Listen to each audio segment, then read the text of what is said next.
June 13th, 2020. Memorial of St. Anthony of Padua, priest and doctor of the Church. A reading from the first book of Kings.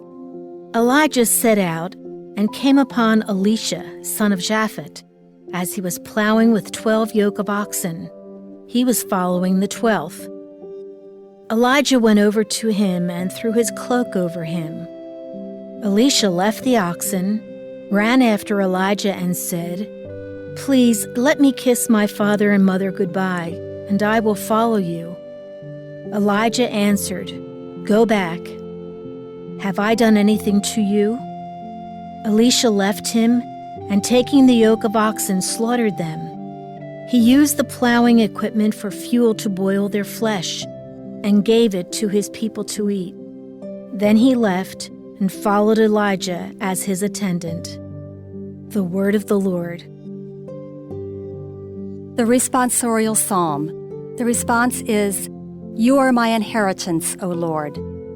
Keep me, O God, for in you I take refuge. I say to the Lord, my Lord are you. O Lord, my allotted portion and my cup. You it is who hold fast my lot. You are my inheritance, O Lord. I bless the Lord who counsels me. Even in the night my heart exhorts me. I set the Lord ever before me. With him at my right hand I shall not be disturbed. You are my inheritance, O Lord. Therefore my heart is glad, and my soul rejoices. My body too abides in confidence, because you will not abandon my soul to the netherworld, nor will you suffer your faithful one to undergo corruption. You are my inheritance, O Lord. A reading from the Holy Gospel according to Matthew. Jesus said to his disciples, "You have heard that it was said to your ancestors, 'Do not take a false oath, but make good to the Lord all that you vow.'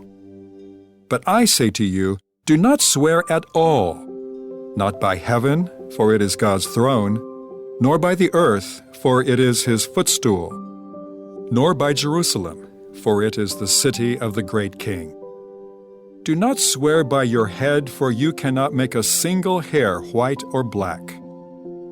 Let your yes mean yes, and your no mean no. Anything more is from the evil one." The Gospel of the Lord.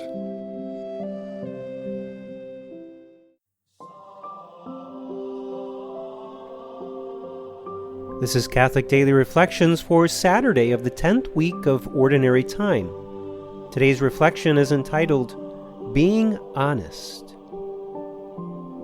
Let your yes mean yes, and your no mean no. Anything more is from the evil one. This is an interesting line. At first it seems a bit extreme to say that anything else is from the evil one. But of course, since these are the words of Jesus, they are words of perfect truth. So what does Jesus mean? This line comes to us from Jesus within the context of him teaching us about the morality of taking an oath. The lesson is essentially a presentation of the basic principle of truthfulness found in the 8th commandment. Jesus is telling us to be honest, to say what we mean and mean what we say. One reason Jesus brings this up within the context of his teaching about taking oaths is that there should be no need for a solemn oath regarding our ordinary daily conversations. Sure, there are some oaths that take on solemnity, such as marriage vows or vows and promises solemnly taken by priests or religious. In fact, in every sacrament there is some form of solemn promise taken. However, the nature of these promises is more of a public expression of faith than a way of keeping people accountable. The truth is that the 8th commandment, which calls us to be people of honesty and integrity, should suffice in all daily activity.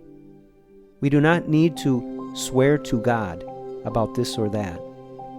We should not feel a need to convince another that we are telling the truth in one situation or another.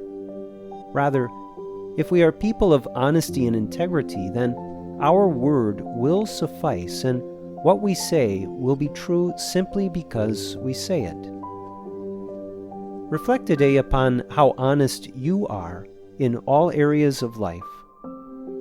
Have you built a habit of truthfulness in both big and small matters of life? Do people recognize this quality in you?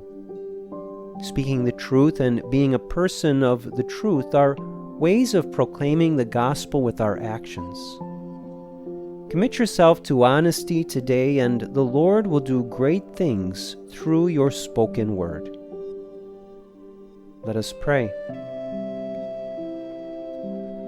Lord, help me to be a person of honesty and integrity. For the times that I have twisted the truth, deceived in subtle ways, and outright lied, I'm sorry. Help my yes to always be in accord with your most holy will, and help me to always turn from the ways of error. Jesus, I trust in you.